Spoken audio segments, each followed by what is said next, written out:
ఆంధ్రప్రదేశ్లో జరుగుతున్న రాజకీయ పరిణామాలు రోజు రోజుకి కూడా చాలా ఇంట్రెస్టింగ్గా మారుతున్న నేపథ్యం. ఎందుకంటే ప్రాంతీయ పార్టీల్లోని నువ్వా నేనా అన్నట్టుగానే ఉంటుంటుంది. ఏ రాష్ట్రంలో అయినా సరే ఎక్కువ వరకు. అంటే తెలంగాణ ప్రాంతంలో బీఆర్ఎస్ వర్సెస్ కాంగ్రెస్ ఉంటుంది. బీజేపీ కూడా నెమ్మదిగా పుంజుకుంటుంది, స్లోగా తను కూడా రేజ్ అవుతుంది. ఆంధ్రప్రదేశ్లో పరిస్థితి ఏంటి?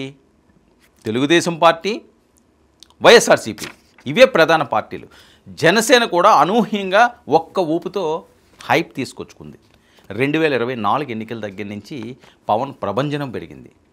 జనసేనకు ఊపు వచ్చింది. జనసేన దూకుడు పెంచింది. 100% సక్సెస్ఫుల్ రేటుతో దూసుకుపోతుంది. మరి భవిష్యత్ ఏంటి? కూటమి 3 పార్టీలు, Janasena, Telugu Desam party, BJP okay జట్టు కట్టారు, సక్సెస్ఫుల్గా ముందుకు సాగారు.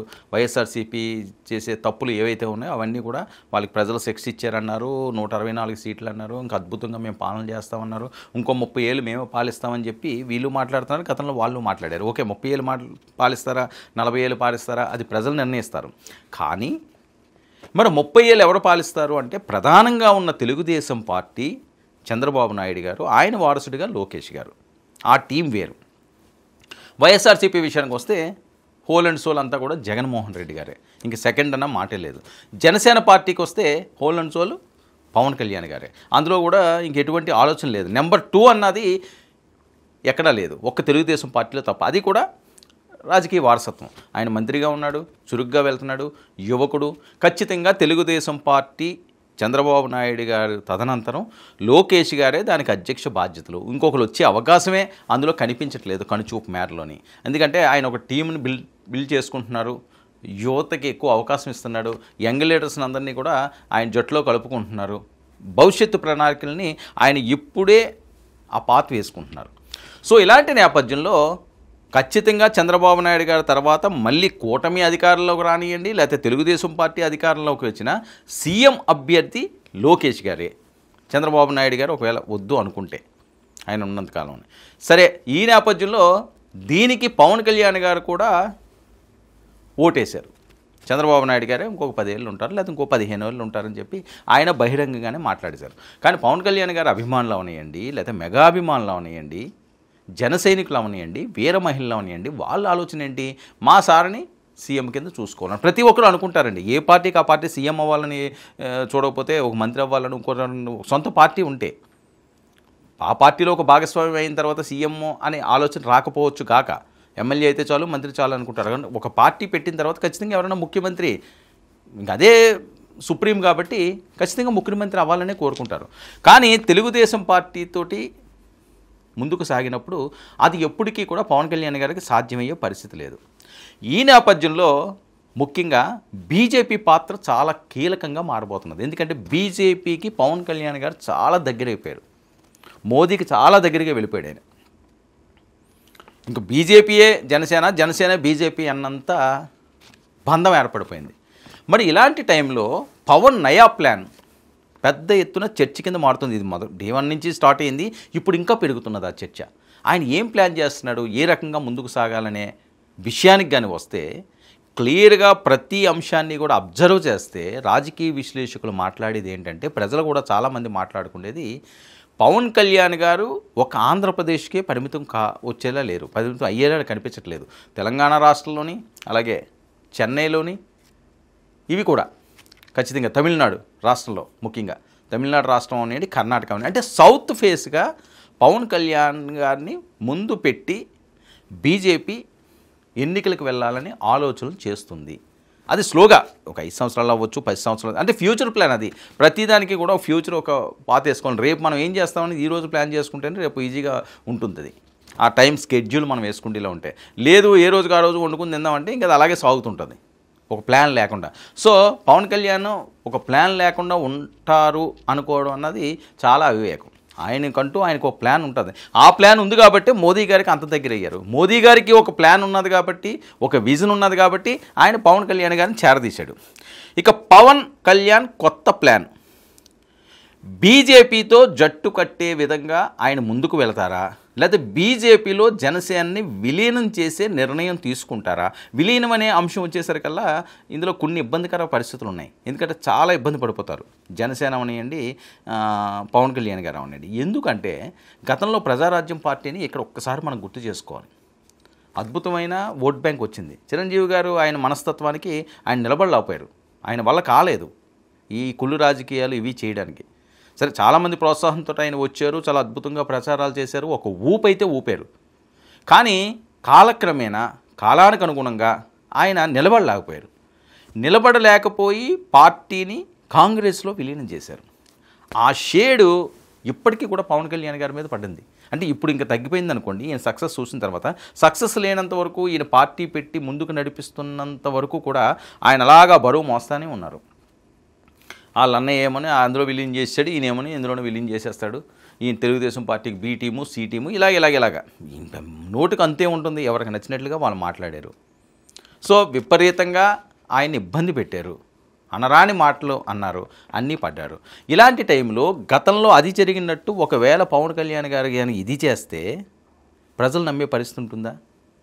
ఎవరి కోసమో పార్టీ పెడతారు వీళ్ళు అనే మాట వస్తుందని చెప్పి ఆయన ఆచితూచి అడుగులేస్తున్నారు. కానీ మోదీ గారు అవనియండి, బీజేపీ అవనియండి, మనం కలిసి వెళ్దాము, ఇంకా రెండు పార్టీలు ఎందుకు, రెండు తలకాయలు ఎందుకు, ఇక్కడ నువ్వే ఫేస్గా వెళ్ళు పవన్ తమ్ముడు అని చెప్పి మోడీ గారు చెప్తున్నట్లుగా జరుగుతున్న ప్రచారం. ఎందుకంటే సనాతన ధర్మం, సనాతన వాయిస్ ఎత్తుకోవడానికి కూడా ప్రధాన కారణం అదే. ఎక్కడ ఏ చిన్న ఇబ్బంది హిందుత్వానికి వచ్చినా సరే పవన్ కళ్యాణ్ గారు తనదైన స్టైల్లో అటాకులు మొదలు పెడుతున్నారు. సో ఇవన్నీ చూస్తుంటే, ఇవన్నీ గమనిస్తుంటే ఏదో జరగబోతున్నది ఇన్సైడ్ అని. ఇక విలీనం దిశలా ఏవైనా అడుగులు పడుతున్నాయా?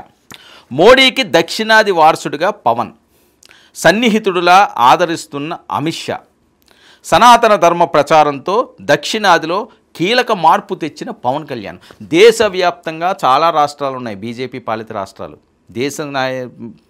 ప్రపంచ వ్యాప్తంగా కూడా వాళ్ళకి పెద్ద ఎత్తున ఫ్యాన్స్ ఉన్నారు, మోదీ గారికి అవనియండి, బీజేపీకి అవనియండి. కానీ దేశంలో, భారతదేశంలో సనాతనం అనే వాయిస్ని పీక్కి తీసుకెళ్ళింది పవన్ కళ్యాణ్ ఖచ్చితంగా. ఎందుకంటే చాలా అంశాల మీద ఆయన స్పందించారు. దుర్గాదేవి టెంపుల్ ఆ మెట్లు కడగడం దగ్గర నుంచి, ఆయన దీక్షలు చేయడం దగ్గర నుంచి, ఒకటి కాదు రెండు కాదు, చాలా అంశాల్లో ఆయన స్టాండ్ తీసుకున్నాడు, సనాతన స్టాండ్. చాలామంది భయపడతారు, ఇది యోగి ఆదిత్యనాథ్ లాంటి వాళ్ళు తీసుకోవడం అది వేరండి, కానీ పవన్ కళ్యాణ్ తీసుకోవడం అన్నది ఇక్కడ చెప్పుకోదగ్గ విషయం. సో దక్షిణాదిలో కీలక మార్పు తెచ్చిన పవన్, దక్షిణాదిలో పవన్కు ఆదరణపై బీజేపీ నేతల సంతృప్తి. పవన్కు వచ్చిన ఆదరణ, ఈయన ఎక్కడ ఎలక్షన్ క్యాంపెయిన్కి ఇతర రాష్ట్రాలకు వెళ్ళినా సరే అక్కడ బీజేపీ స్వీప్ చేసింది. బీజేపీ ఈయన ప్రచారం చేసిన దాంట్లో బంపర్ మెజారిటీతో గెలిచింది.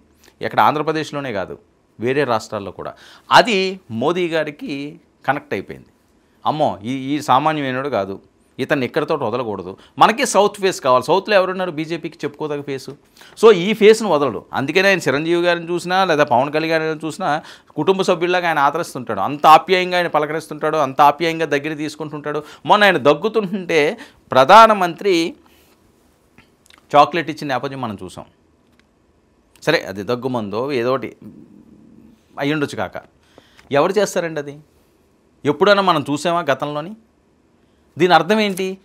తన కుటుంబ సభ్యుల్లా చూసుకుంటున్నాడు ఆయన, ఇంక వేరే అంశం ఏమి ఇందులో కనిపించట్లేదు. సో సౌత్లో వాళ్ళకి కావాలి, వాళ్ళకి అవసరం, ఇది పవన్ కళ్యాణ్ వాళ్ళకి అవసరం. బీజేపీ పవన్ కళ్యాణ్ గారికి అవసరమా కాదా అన్నది ఆయన ఇష్టం. కానీ ఖచ్చితంగా 100కి 100% పవన్ కళ్యాణ్ మోదీ గారికి అవసరం సౌత్లో. ఎందుకంటే వాళ్ళకి మొదలవలేదు, సౌత్లో అంత సీన్ కనిపించట్లేదు. ఆ తెలంగాణ ప్రాంతంలో ఏదో కొద్దిగా ఉన్నప్పటికీ కూడా ఆంధ్రప్రదేశ్లో ఇప్పుడు గెలిచారు. ఇక్కడితో ఆగకూడదు కదా.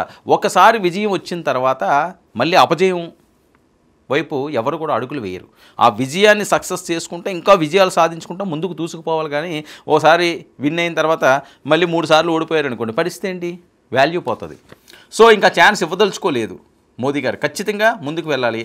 నార్త్లో బాగుంది, సౌత్లో కూడా మనం పాగా వేయాలంటే ఖచ్చితంగా పవన్ కళ్యాణ్ ఫేస్ను ముందుకు తీసుకువెళ్ళాలి.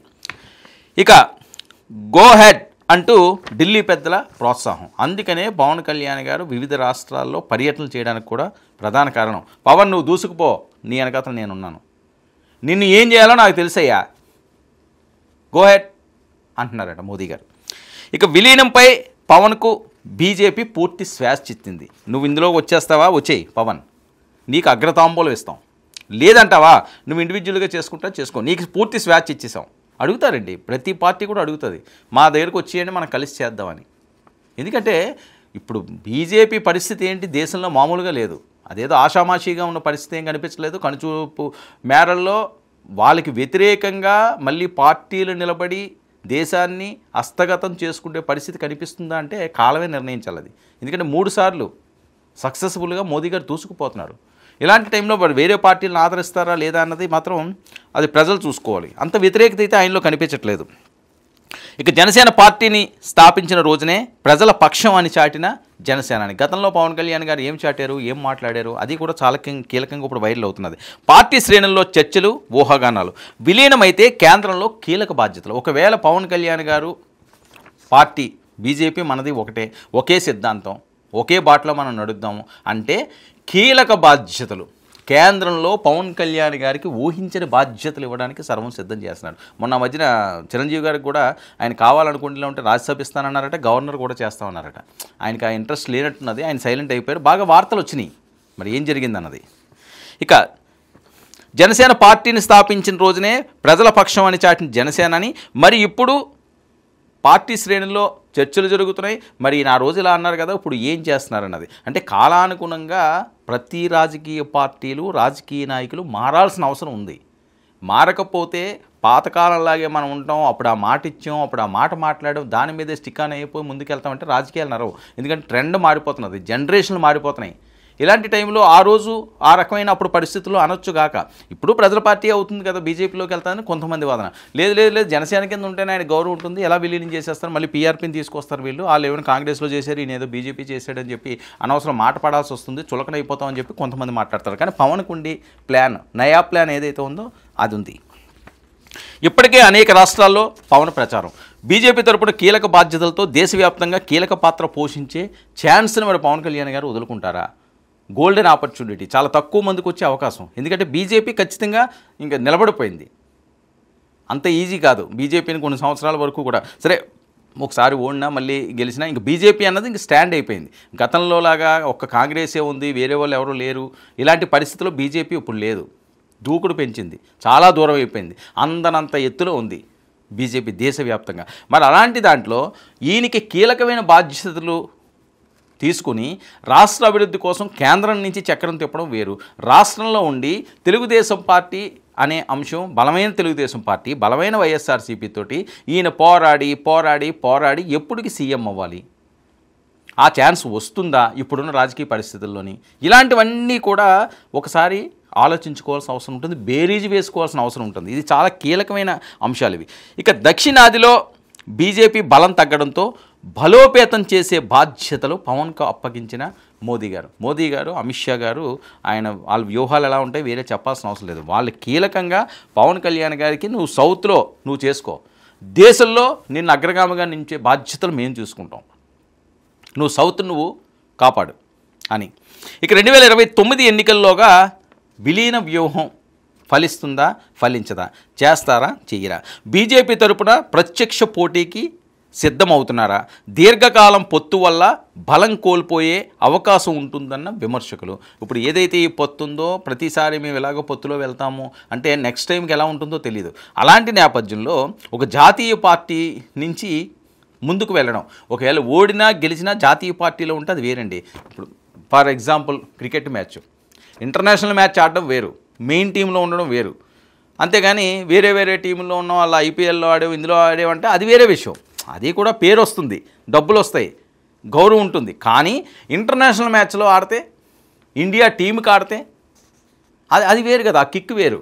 సో ఇది కూడా అదే పరిస్థితి. ఈరోజు దేశానికి ప్రాతినిధ్యం వహించడం వేరు, రాష్ట్రానికి ప్రాతినిధ్యం వహించడం వేరు, ఒక నియోజకవర్గానికి ప్రాతినిధ్యం వహించడం వేరు.